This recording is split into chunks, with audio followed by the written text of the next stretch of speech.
am assigned to the parish, and then just as katain na maray ang resort, lately. Kuda lang ang pagitan. Kaya, every time I visit Marinale, she would tell me little stories of hope of Nanay Teodora, how they as a family survived through the difficulties and especially challenges of life. My dear friends, we are all gathered here to pay our last respect, especially for our beloved Teodora. And it is our faith that gives us the strength in this most difficult event. Though we find it hard to decipher or to explain the reality of death, at least in a glimpse, it is through our faith that we are enlightened, that we are, little by little, we appreciate the beauty of life. Actually, we do not celebrate death, we celebrate life. One thing that I admire through the stories is her firmness in her faith. In one of the seminaries in Rome, there is, in the main entrance, may nakalaag sa main entrance ng seminaryo, may your heart be firm. We are all challenged by the Lord to put out into the deep, to make our faith solidly grounded, to be firm, especially in facing all the tribulations and difficulties of life. It is only our faith that gives us courage and strength. So this is our way of thanking the good Lord for giving us an example. The life of Teodora is an inspiration for all of us. How they manage to, when at times there are many questions bothering our minds regarding the reality of poverty, the reality of suffering. Sometimes we lose our focus. We lose our faith in God. Minsan, when we are faced with many difficulties, when we are faced with many questions in life, when we are faced with many contradictions in life, the usual victim is our faith. We abandon, and to the point of denying our faith in the Lord. So my dear friends, the life of Lola Teodora is an inspiration for all of us. That we may also have the courage to face all the difficulties of life. Yes, she is now resting with the Lord, and we are still on the journey towards the end. But there are many things that will come along the way. Because we are not certain of the future. We are not certain of what will happen in the next. Only God is certain. Only God is firm. So as we pay our last respect, let this be our fitting tribute, not just a tribute, but an offering to Him, to God the Almighty. May these little acts of sacrifice be a worthy offering for the Lord. Now that we are here praying for her soul, let us not forget also our need for God. That we may also have the courage to cry out to the Lord, not just in need, but all the days of our lives. May we have the courage to call out, to cry out to God, that we may be strengthened, that we may be guided and be enlightened. In Latin, there is a short saying which says, Beni mori est libenter mori. It means to die well is to die willingly. In fact, there is a prayer for a happy death. Prayer to Saint Joseph for a happy death. It seems garo contradiction. Happy death. Paano ka makakakuha ang kaugmahan sa kagadanan? Pero contradiction. Pero exact opposite. Happy and death. Happiness and death. But there's a prayer, a short prayer addressed to Saint Joseph, invoking the aid of Saint Joseph. True to the words, Beni mori est libenter mori. Sometimes we are afraid to die because we are not prepared. Sometimes we are afraid to die because we do not know what will happen to us when we die. Our faith teaches us that there is heaven, there is hell, there is this state of purgation, and we are afraid of the one of going to hell.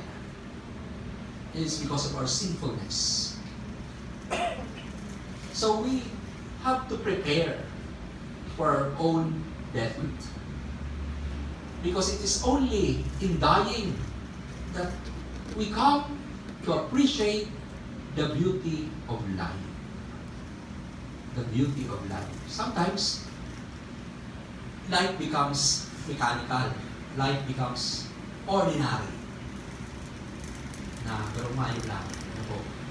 And you begin to appreciate the life of a person so dear to you.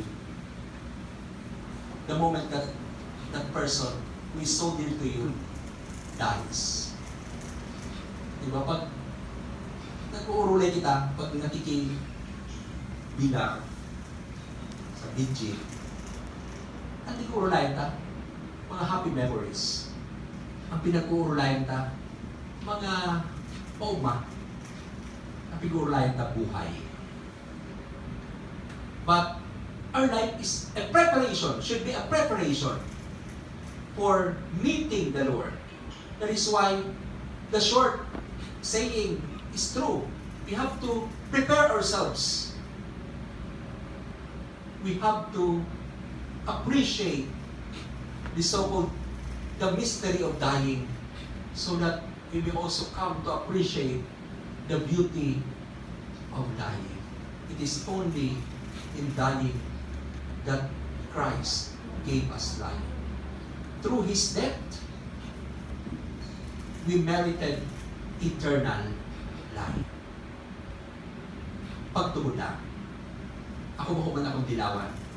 Pero sabi ni Niloy Aquino, when he was incarcerated sa Laur, Nueva Ecija, perang years, sabi niya, it is only when reason ends that faith begins. Sabi niya, tayo ko na ma-realize, di ba, well-to-do family, yaon ang buhay na magayon, pero he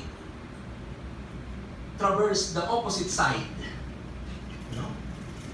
Sabi niya, it is only when reason ends that faith begins. Hinahanapan tayo ng rason, pero kung masakit doon, lalo-lalo na sa mga realities na kung kaaya-aya sa to. What are these realities? The reality of suffering, the reality of poverty, misery, the reality of sin, and the reality of death. Minsan hinahanapan tayo ng rason. No? Kung baga na ito na makuha ako ang rason, kaya nga we should be enlightened. We should ask for the grace of God. Especially the grace of faith. overshadow us. Masakit. Kung puro lang kita reasoning,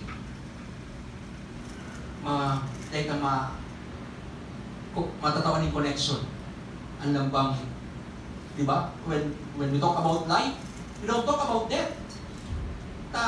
Death is an exact opposite of life. Ang buhay, may koneksyon sa kagadanan. Habang tangani kurulayan yan, pag kita nag-uurulay sa daw kang arong. Sige daw, pag nagkarakan kita, luwamit yung magagadan. Ikaw no, ari, ako malipa. Sa ka, magagadan. Kung araw po anong gusto kong kagadanan, hindi yung kurulayan. We don't talk about death. Ano po? Because death is not the complete picture in the plan of God.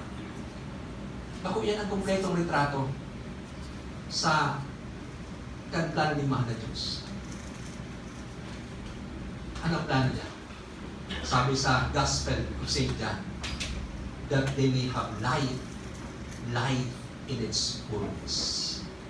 Na magkaigo sila rin buhay na nagsusukpan, buhay sa kapanungan. Sa inyo lang na yung ma-experience.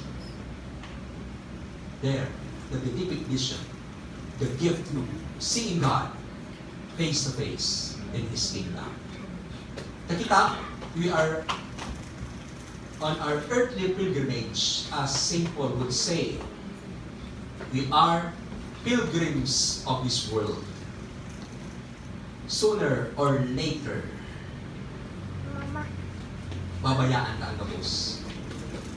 And mahal kitang ibang aatubangan, kundi ang sa tuloy ng Diyos.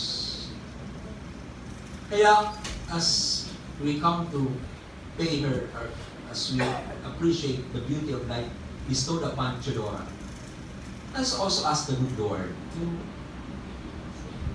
give us enlightenment, give us courage and strength, that we may never lose hope in the Lord.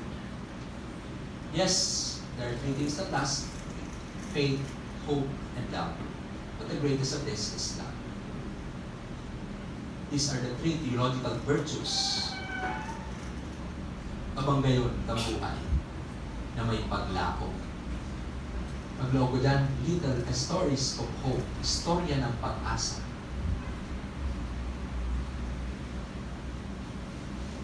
Pag-asa. Habang may buhay na, may pag-asa. Pero, hope ceases to exist once you meet the Lord. Kaya, ang storya ng pag-asa ni Nanay Teodora, tapos na.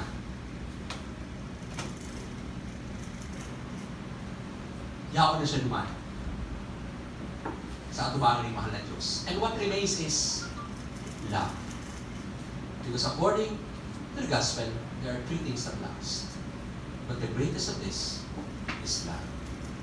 So as we continue with this Eucharistic celebration, let us implore the aid of the Almighty, that as just Lazarus was raised from the dead, we too, in the eyes of our faith, we may also come to receive the reward of our earthly sacrifices. That we too may also receive the reward of our faithfulness to the Lord. May the soul of Teodora and the souls of the faithful departed, through the mercy of God, rest in peace. We all stand for the prayer.